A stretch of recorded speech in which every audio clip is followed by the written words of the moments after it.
American author Jason Statlander once wrote that a man is not judged by how much he made or the power he gained in his life, but by the love that he shared and the lives that he touched.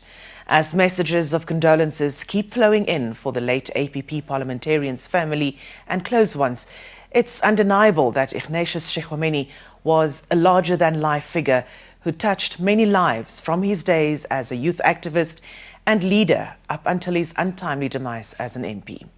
Joining us on the line to share his memories of Shixwameni and the impact he had on his life is veteran activist Uhuru Dempers. Good evening and thank you so much for joining us.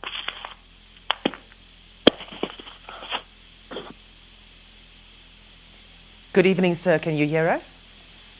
Yes, I can hear you. Thank you. Thank you. Welcome. The death of Ignatius Shixwameni has been met with a lot of shock and dismay by people from all walks of life. How did it affect you personally, having known him for so many decades?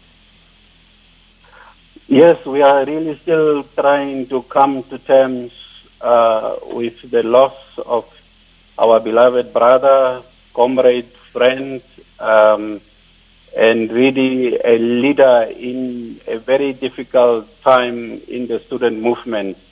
Comrade Shixwameni, to me personally, was a political coach. He was my mentor in leadership. I learned a lot from him in terms of leadership and also a role model.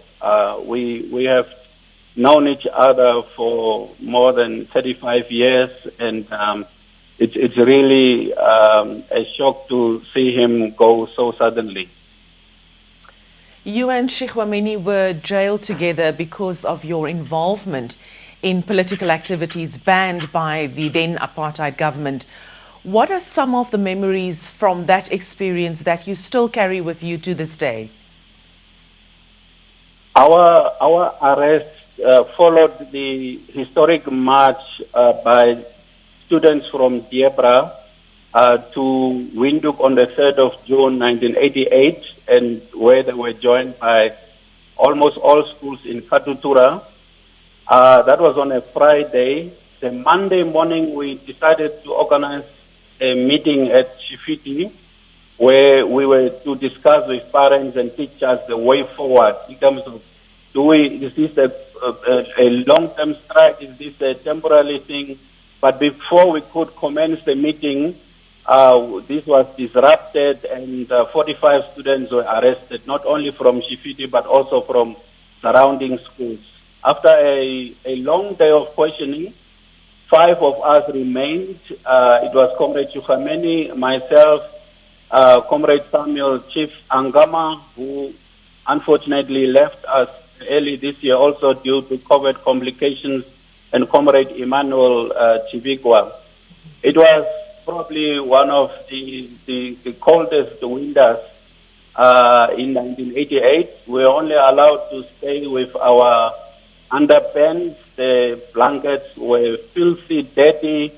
Sometimes it was better to sleep without the blankets. The only thing the only positive thing I appreciated whilst in jail was the political education, the coaching, the training that we received from Comrade Shixwameni, and also Comrade Chief Angama. We really came out there feeling like having attended a master's class in political science and political strategy and social justice and so on. So it was a difficult time, but it really brought us close together. What lessons do you think young Namibians, regardless of their background and political affiliation, can learn from his life? You see, the Comrade Shixwameni was really an outstanding individual. He really stood out wherever he joined a movement or a campus or an organization. He would quickly rise in terms of leadership. I mean, I was really impressed when he was elected by the first Soko Youth League Congress after independence. Whilst he was with studies in Cuba, in absentia, he was elected almost unanimous by the youth as as the Secretary General of the party. Everywhere at the academy, he rose at wherever he went. He was quickly entrusted with leadership responsibilities, and not because of he had a lot of resources or anything, but just the style of leadership, the humbleness that he had, the really being respected by the young and old, and he also was really a strategist in difficult times, especially during the 1988 student uprising. He would always provide ideological clarity when the movement needed that. He would provide leadership.